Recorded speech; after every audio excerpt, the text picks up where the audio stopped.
हिंदू धर्म में शायद ही कोई ऐसा त्योहार हो जिससे जुड़ी कोई पौराणिक कथा या कहानी ना हो। बात मकर संक्रांति पर्व की करें तो इससे जुड़ी भी कई कहानियां प्रचलित हैं। बता दें, इस साल मकर संक्रांति पर्व 15 जनवरी को मनाया जाएगा। धार्मिक मान्यताओं के अनुसार मकर संक्रांति के दिन ही गंगा मैया भगीरथ के पीछे पीछे चलकर कपिल मुनि के आश्रम से होती हुई सागर में जा मिली थी। कहते ये भी है कि इसी दिन भगवान विष्णु ने असुरों का अंत किया था। साथ ही इस पर्व की एक कहानी धर्मराज से जुड़ी हुई है, जिससे इस पर्व में जरूर पढ़ना या सुनना चाहिए। मकर संक्रांति पर धर्मराज की कहानी। एक समय जब पृथ्वी लोक पर बब्रुवाहन नामक एक राजा हुआ करता था। उसके राज्य में किसी चीज की कमी नहीं थी। इसी राज्य में एक हरिदास नामक ब्राह्मण भी निवास करता था, जिसका विवाह गुणवती से हुआ था, जो कि बहुत ही धर्मवती एवं पतिव्रता महिला थी। गुणवती ने अपना पूरा जीवन सभी देवी देवताओं की उपासना में लगा दिया और वह सभी प्रकार के व्रत करती थी और दान धर्म भी किया करती थी। इसके अलावा अतिथि सेवा को वह अपना धर्म मानती थी।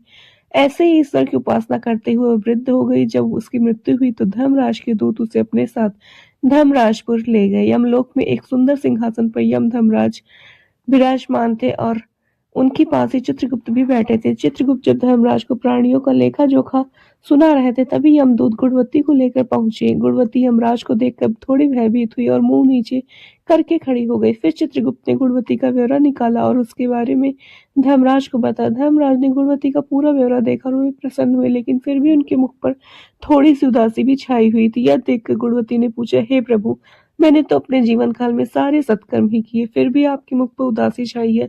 इसका कारण क्या है? प्रभु, मुझसे क्या भूल हुई है?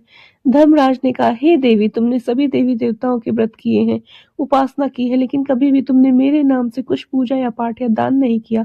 धर्मराज की बात सुनते ही गुणवती क्षमा याचना करने लगी और कहने लगी, हे प्रभु, मुझे आपकी उपासना के बारे में कुछ पता नहीं है। कृपा करके मुझे ऐसा उपाय बताइए प्रभु, जिससे सभी मनुष्य आपकी कृपा के पात्र बन सके। मैं आपके मुख से आपकी भक्ति का मार्ग सुनना चाहती हूँ। मेरी कामना है कि मृत्यु लोक पर वापस जाकर मैं आपकी भक्ति करूं और सभी लोगों को इस बारे में बताऊं। धर्मराज ने बताया, जिस दिन सूर्यदेव उत्तरायण में प्रवेश करते हैं, यानी मकर संक्रांति के दिन मेरी पूजा शुरू करनी चाहिए और उसी दिन से लेकर पूरे 1 साल तक मेरी पूजा करती हुई ये कथा सुननी चाहिए। साथ ही मेरी पूजा करने वाले व्यक्ति को धर्म के इन 10 नियमों का पालन अवश्य करना चाहिए। धीरज रखना यानी संतुष्ट रहना, अपने मन को वश में रखना और सभी को क्षमा करना, किसी प्रकार का दुष्कर्म नहीं करना, मानसिक और शारीरिक शुद्धि का ध्यान रखना, अपनी इंद्रियों को वश में रखना, बुरे विचारों को अपने मन में न लाना, पूजा पाठ और दान पूर्ण करना, व्रत करना और व्रत की कहानी सुनना, सच बोलना और सभी से अच्छा व सच्चा व्यवहार करना, क्रोध न करना। धर्म के इन सभी लक्षणों का पालन करते हुए 1 साल तक मेरी कथा नियम से सुने, दान पुण्य और परोपकार के काम करे और अगली मकर संक्रांति पर इस व्रत का उद्यापन करे। इसके बाद मेरी एक मूर्ति बनाकर विधि विधान से प्राण प्रतिष्ठा करवाकर हवन पूजन करे और साथ ही चित्रगुप्त की भी पूजा करे और काले तिल के लड्डू का भोग लगाए। इसके बाद ब्राह्मण भोज करवाए।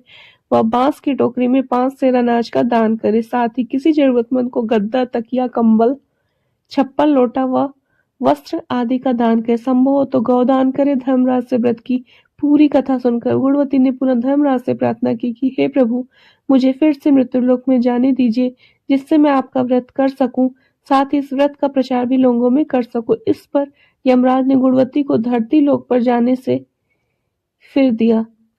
धरती पर वापस आकर गुणवती ने यमराज धर्मराज द्वारा बताए गए व्रत के बारे में अपने पति देव को बताया। मकर संक्रांति आते ही गुणवती और उसके पति ने ये व्रत शुरू कर दिया। इसी व्रत के प्रभाव से उन पर धर्मराज की कृपा हुई और उन्हें मोक्ष की प्राप्ति हुई।